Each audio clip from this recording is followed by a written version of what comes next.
this plea and this negotiated sentence came at the eve of trial. It came after extensive discussions and negotiations with the court, defense counsel, and most importantly, the victim's 3 adult children. And while the district attorney's office clearly has taken into account the defendant's psychiatric history, his age, his crime-free background, and various life circumstances that were swirling around this case, it is the family and the family's wishes that the district attorney has placed most emphasis on a case which can only be described as having extremely unique circumstances and horrific. Throughout the pendency of the case, we have spoken to those adult children through their attorney, Ms. Kolach, who is present in court today. It is their strong wish, and has been voiced to us numerous times, that the family, those adult children, wanted to avoid the trauma of a trial. They are in complete agreement with the manslaughter in the first-degree plea, with the agreed-upon sentence of 20 years. Such a disposition would, in their minds, finally bring to an end a 2.5-year ordeal. They are grateful that their father has finally accepted responsibility, that he will be held accountable, and that his plea and this sentence will relieve them and hopefully allow them to move forward from what can only be described as a torturous death of their mother. The Scarsdale Police Department is also on board. They too are here. Detectives Carol and Sirio, who worked day in and day out on this case. We are asking you to rely on those prior negotiations to avoid any attempts through letters of friends and even the defendant to try and whittle down and make one final negotiation. We are asking that this court rely and sentence the defendant to 20 years. Both sides received copies of the letters that the court received, particularly the defendant sent the letter. You received that copy? Yes. Yes, Judge, I have it. Mr. Mitchell. Your Honor, I'll rely on the plea agreement and the provisions of that agreement. Mr. Reich, you have the absolute right to address the court before I sentence you. Is there anything you want to say? Yes, Your Honor.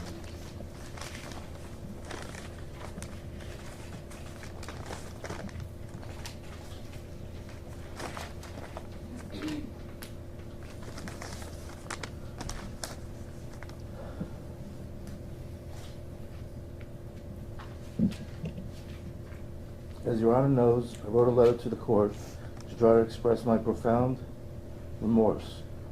Of course, the letter is no doubt inadequate to express the sorrow and remorse that I feel. The damage that was caused is unfathomable. I shall bear the guilt forever. My only hope is that someday my children find it in their hearts to communicate with me. I hope and pray that they stay strong and find ways to continue their lives and careers with the love and devotion their mother exemplified. I think of my wife and my children and my grandchildren every day.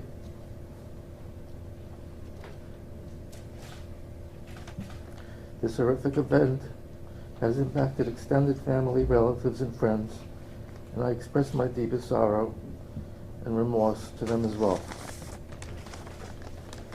Someone very precious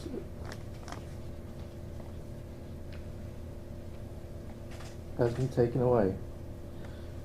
The precious of all things from my children. It is a loss that I deeply feel as well. I can't find the words to even attempt to explain the events of that day, and maybe that's because there are no words. Words that can serve as a comfort at this time.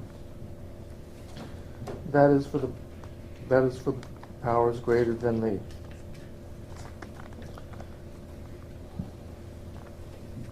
Judge, I have clinged to my religion these past couple of years I've eaten kosher whenever it was given to me. To the extent possible, Judge, if you have any influence, I ask that I can be placed with other Jewish inmates, if possible, to practice my religious beliefs. Thank you for allowing me to speak.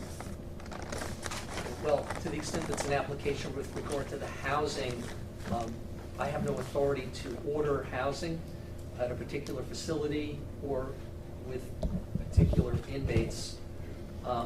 I believe you will be receiving kosher food if that's what you want. I believe that you will have, but I can't order you to be housed, as you put it, with other Jewish inmates. That I cannot do. I couldn't help but notice that you made reference to the horrific events of the day that this occurred, as though you weren't part and parcel of it, almost an attempt to distance yourself from what you did to your wife, who, from what I've read, was a beloved mother, grandmother, a prominent doctor, I believe a pediatrician. Yes. And what you did was unforgivable. I mean, 22 stab wounds, 5 to the upper shoulder and back, 17 to the chest and stomach.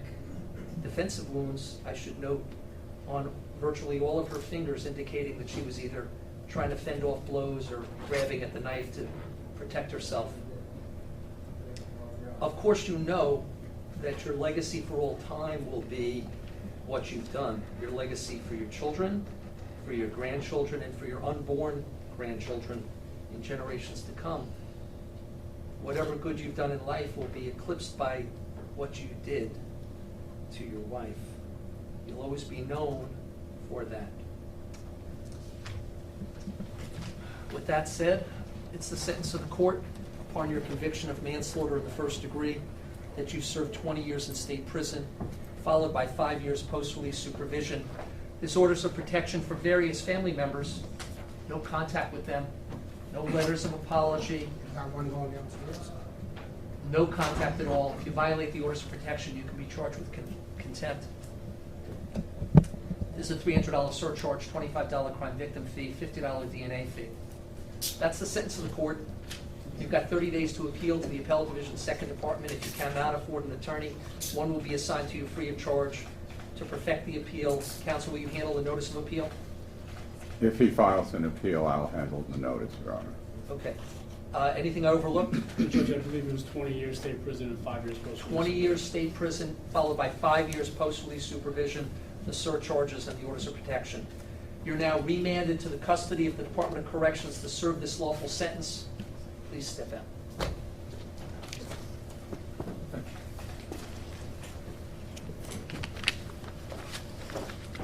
All right, we're going to take a 5-minute break. But